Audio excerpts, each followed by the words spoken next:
Hi అండి, అందరికీ నమస్కారం. భక్తినాదం యూట్యూబ్ ఛానల్కు స్వాగతం. మహిళలందరూ కార్తీక మాసం చివరి రోజు అంటే కార్తీక అమావాస్య తరువాతి రోజు మార్గశిర పాడ్యమి అంటే పోలీ పాడ్యమి రోజు తెల్లవారుజామున నిద్రలేచి అందుబాటులో ఉన్న నది లేదా కాలువ, చెరువు, దిగుడు బావి వంటి వాటిలో అరటి దొప్పలలో దీపాలను వదులుతారు.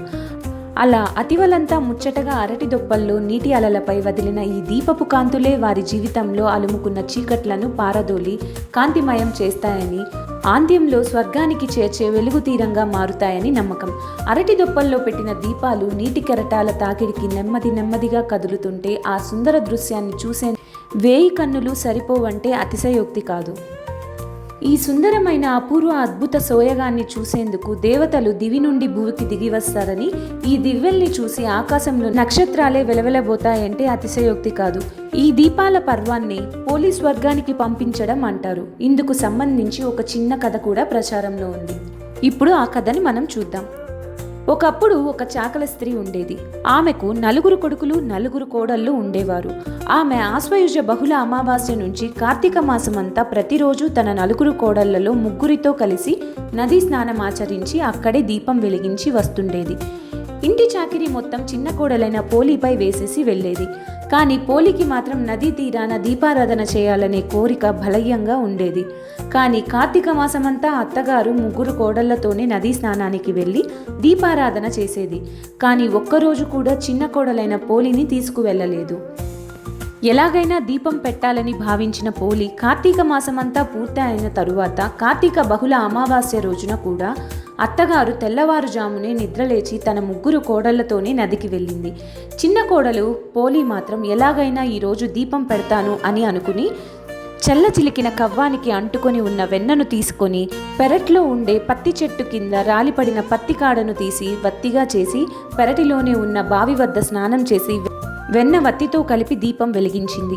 ఆ దీపం అత్తగారు చూడకుండా దాని మీద ఒక గంప లాంటి దానిని మూత వేసింది.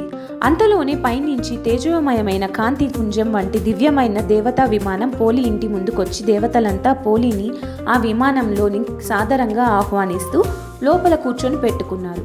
అయితే ఆ దివ్య విమానం తమ కోసమే వచ్చిందనుకుని భ్రమిస్తూ మురిసిపోతున్న అత్తగారి ఆశల్ని అడియాసలయ్యాయి. అయితే పోలీతో పాటు తాము కూడా ఎలాగైనా స్వర్గానికి వెళ్ళాలనుకుని పోలీ కాళ్ళు పట్టుకొని వేలాడే ప్రయత్నం చేసినా ఇసువంతైనా ప్రయోజనం లేకుండా పోయింది.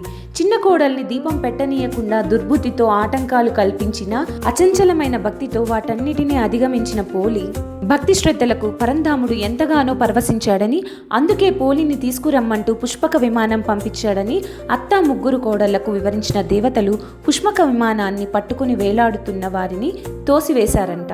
అప్పటి నుంచి మహిళలంతా పోలిని తలుచుకుంటూ కార్తీక అమావాస్య మరుసటి రోజు తెల్లవారుజామున అరటి దొప్పల్లో వత్తులను వెలిగించి నీటిలో వదులుతారు. కార్తీక మాసం ఒక్కరోజు కూడా దీపాన్ని వెలిగించకపోయినా కనీసం పోలీ పాడ్యమి రోజు 30 వత్తులను వెలిగించి నీటిలో వదిలితే కార్తీక మాసమంతా దీపారాధన చేసిన పుణ్యం కలుగుతుందని కార్తీక పురాణం చెబుతోంది. దీనిని బట్టి మనం గ్రహించాల్సింది ఏమిటంటే, దుర్బుద్ధి వీడి నిష్కల్మషమైన మనసుతో ఏ పని చేసినా దాని పరమాత్మ స్వీకరిస్తాడని తెలుసుకోవాలి. ఇదే పోలీ పాడ్యమి అందమైన ఒక చిన్న కథ. ఈ కథ మీకు నచ్చినట్లయితే లైక్ చేయండి, అలాగే మీ బంధువులకు స్నేహితులకు షేర్ చేయండి. మా భక్తినాదం యూట్యూబ్ ఛానల్ను సబ్స్క్రైబ్ చేసి బెల్ సింబల్ను ప్రెస్ చేయండి. ఇంకొక కథతో మళ్ళీ కలుద్దాం. ఓం నమో నారాయణాయ. ఓం నమ శివాయ. Thanks for watching.